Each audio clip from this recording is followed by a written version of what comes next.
কথায় আছে 10 দিন চোরের তো একদিন গৃহস্থের। মুদির দোকানের ক্যাশ বাক্স থেকে টাকা চুরি করতে গিয়ে সাত সকালেই উদয়পুরের চোর ধরা পড়ল বিলোনিয়া রাজীব কর্নার এলাকায়। এরপরেই জনতার রোষানলে পড়ে বেদম কেলানি খেল যুবক। সমাদর করে বেঁধে রাখা হয় বৈদ্যুতিক খুঁটির সাথে। ঘটনাটি ঘটে সকাল 9টা নাগাদ বিলোনিয়া রাজীব কর্নার এলাকায়। খবর পেয়ে পুলিশ ঘটনাস্থলে এসে জনতার রোষানল থেকে যুবককে উদ্ধার করে নিয়ে আসে বিলোনিয়া থানায়। যুবকের বাড়ি উদয়পুরে, নাম দীপঙ্কর দেবনাথ। জানা যায় দোকান মালিকের অনুপস্থিতির সুযোগ নিয়ে দোকানে ঢুকে পড়ে চোর দীপঙ্কর। এরপর ক্যাশ বাক্স থেকে 10,000 টাকা চুরি করে বের হয়ে যাওয়ার সময় সন্দেহ হয় মুদির দোকানের মালিক অমর দত্তের। ডাক দিতেই পালিয়ে যেতে চেষ্টা করে দীপঙ্কর।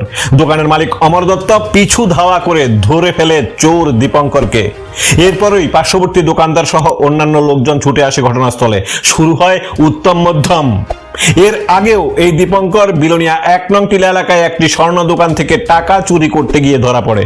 তবে চুরি করার সময় বুদ্ধিমান চোর দীপঙ্কর একটি রাস্তা সব সময় অবলম্বন করে। ধরা পড়ে গেলে হয় গাড়ির ভাড়া, না হয় টিফিনের টাকার নাম করে ক্যাশ বাক্সে হাত লাগায় সে। যতবারই পাকড়াও হয়েছে এমনটাই শোনা গেছে খোদ উদয়পুর এলাকার চোর দীপঙ্করের মুখ থেকে।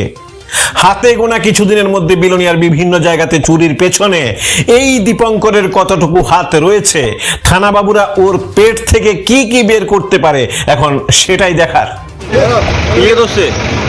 আমি উঠে পড়তে পারছি, সকালে গাড়ি ভাড়া নাই আর কি। হ্যাঁ, গাড়ি ভাড়া নাই। হ্যাঁ, গাড়ি ভাড়া নাই তো শুধু সকালে বাস দিয়ে আইছি আর কি। এনো এবার কাছে এবার যখন আমি আইসি একটা খরচ করলাম বলে আর কি ভাবছিলাম এবার আমি 550 টাকা এবার তেল লইছি বলে। হ্যাঁ, এক দুই আর কোন থেকে লইছো? বাড়ি কই? বাড়ি উঠে বকুরপুর বাড়ি। এখান থেকে জানি কেন আইছো সাত সকালে? আমার তো গাড়ি ভাড়া নাই, খাওয়া নাই।